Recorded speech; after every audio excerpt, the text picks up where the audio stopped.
Break के बाद एक बार फिर आपका स्वागत है आप ही के अपने पसंदीदा शो में जिसका नाम है खास मुलाकात। और इस वक्त खास मुलाकात जारी है बिहार प्रदेश जनता दल यूनाइटेड के अध्यक्ष वशिष्ठ नारायण सिंह के साथ। दादा, ताज़ा जो बातें थीं उसका जिक्र किया हमने ब्रेक से पहले।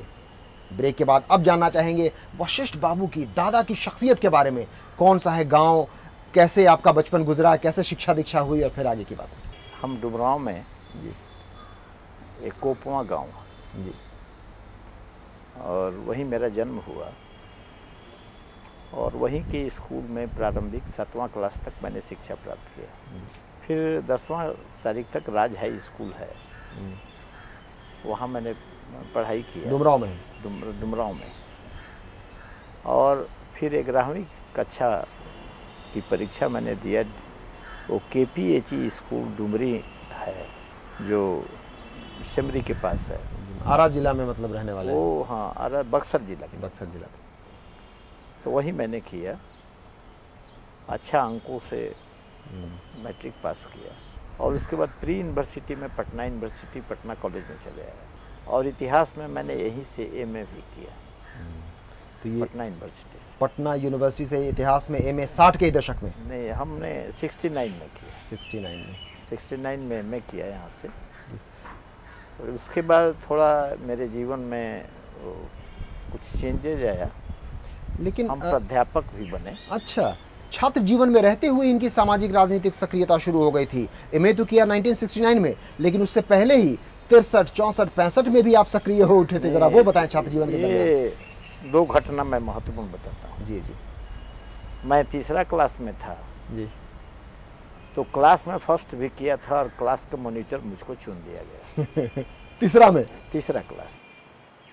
और जब मैं 10वां क्लास में आया तो एक छात्र संसद हमारे स्कूल में बना और छात्र संसद का प्रधानमंत्री मुझको बना दिया गया। क्या बात है, बहुत खूब। और उसके बाद जब पटना यूनिवर्सिटी में आया तो यहाँ के छात्र और यूनिवर्सिटी की राजनीति से जुड़ गए। और जब मैं प्री यूनिवर्सिटी में हुआ और जैक्सन हॉस्टल में मैं रहता था। ये 60 के दशक के बीच की बात होगी, 65-66? ये 62-63 की बात। तो मुझको लोगों ने वहाँ पर इसको एक हॉस्टल में कमेटी रहती थी, तो उसका प्रतिनिधि हमको अपने हॉस्टल में लोगों ने बना दिया। उसके बाद फिर एथलेटिक सेक्रेटरी में चुनाव होता है और उसके 5 मेंबर, तो उसका भी प्रतिनिधि हमको लोगों ने चुन लिया। क्या बात है, मतलब केवल एक विलक्षण प्रतिभा वाले छात्र ही नहीं थे, एक्स्ट्रा करिकुलर एक्टिविटी जो कहते हैं हर क्षेत्र में आप। उसके बाद आपको फिर पटना यूनिवर्सिटी के हम मेंबर भी बन गए, इसके कैबिनेट मेंबर भी बन गए।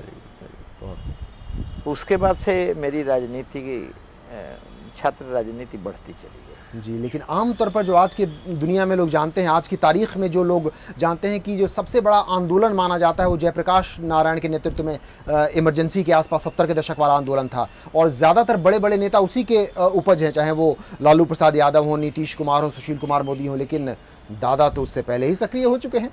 JP से, उस JP आंदोलन के पहले से ही आपके ताल्लुकात थे? JP से ताल्लुकात थे जी। क्या क्या, किस तरीके से? JP से कई बार मैं मिलने गया और गांधी शांति प्रतिष्ठान राजेंद्र नगर में था और 4 नंबर हॉस्टल में मैं रहता था राजेंद्र नगर में।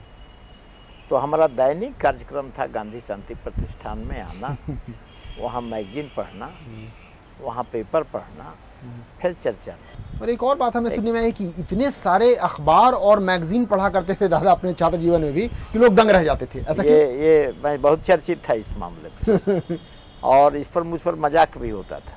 अच्छा। मैं सवेरे 5 बजे भी और 6 के बीच में रेलवे स्टेशन पर चला आता था। मैं दो पेपर खरीदता था और 3-4 पेपर वहाँ खड़ा होकर पढ़ लेता था, खरीदते और फिर मैगजीन के रेगुलर हम रीडर थे। तो एक बहुत जबरदस्त बात याद आ रही है, लोग दांतों तले उंगली दबा लेंगे अगर हम आपको बताएं कि छात्र जीवन में रहते रहते कभी आपने वाइस चांसलर बनने की बात सुनी है? सुनिए दादा के मुंह से। जब JP आंदोलन शुरू हुआ 74 में, तो ये पहला मूवमेंट था इस देश में कि कैंपस इशू और नॉन कैंपस इशू दोनों को मिला करके एक मांग पत्र बना जी। और आंदोलन में महंगाई, बेरोजगारी, भ्रष्टाचार और शिक्षा नीति में परिवर्तन, ये 4 आंदोलन के मुख्य मांग थे। विश्वविद्यालय के प्रशासन के प्रति बड़ा आक्रोश था विद्यार्थियों में। मेमोरेंडम पर मेमोरेंडम चला जाता रहा। उस समय देवेंद्र नाथ शर्मा पटना विश्वविद्यालय के वाइस चांसलर थे, और जब वो वाइस चांसलर थे उस समय अपने कुर्सी पर बैठे हुए थे वो, और हम लोग बहुत बड़ा जुलूस लेके विद्यार्थी समुदाय वहाँ गया, और एकाएक वहाँ हलचल ऐसा हुआ कि सभी विद्यार्थियों ने कह दिया कि अब ये वाइस चांसलर नहीं है, इस देवेंद्र नाथ शर्मा वाइस चांसलर अब नहीं है, इस विश्वविद्यालय के वाइस चांसलर वशिष्ठ नारायण सिंह। और मुझको घोषित कर दिया। 7 दिन तक विश्वविद्यालय की चाबी हम लोग के पास रही। और 7 दिन तक वाइस चांसलर वशिष्ठ नारायण सिंह रहे।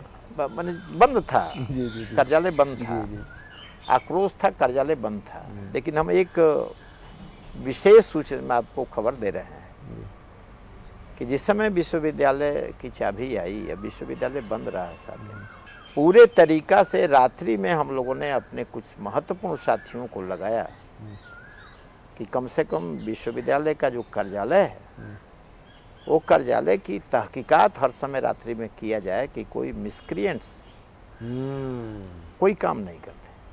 और इसमें ज़्यादा मेरी ही दिलचस्पी थी, मतलब क्योंकि हम हमको लोगों ने बनाया था, और इस पर भी बहुत हम इसको किसी को बताए नहीं थे, लेकिन मैं तो बगल में ही रहता था, भले ही अनौपचारिक रूप से, लेकिन अगर किसी ने वाइस चांसलर कह दिया तो उसकी सुरक्षा की जिम्मेदारी भी आपकी थी। बहुत बड़ा सबक आज के उन छात्र नेताओं के लिए, छात्रों के लिए है जो बात बात पर तोड़ फोड़ पर उतर आते हैं। कभी बसों को तोड़ देते हैं, कभी ट्रकों में आग लगा देते हैं, कभी स्कूल, कॉलेज या विश्वविद्यालय के दफ्तरों के शीशे तोड़ देते हैं। ये देखिए एक ऐसा छात्र आंदोलन का छात्र नेता जिसने रात भर जगकर अपने विश्वविद्यालय की सुरक्षा की थी कि कुछ नुकसान न पहुंचे।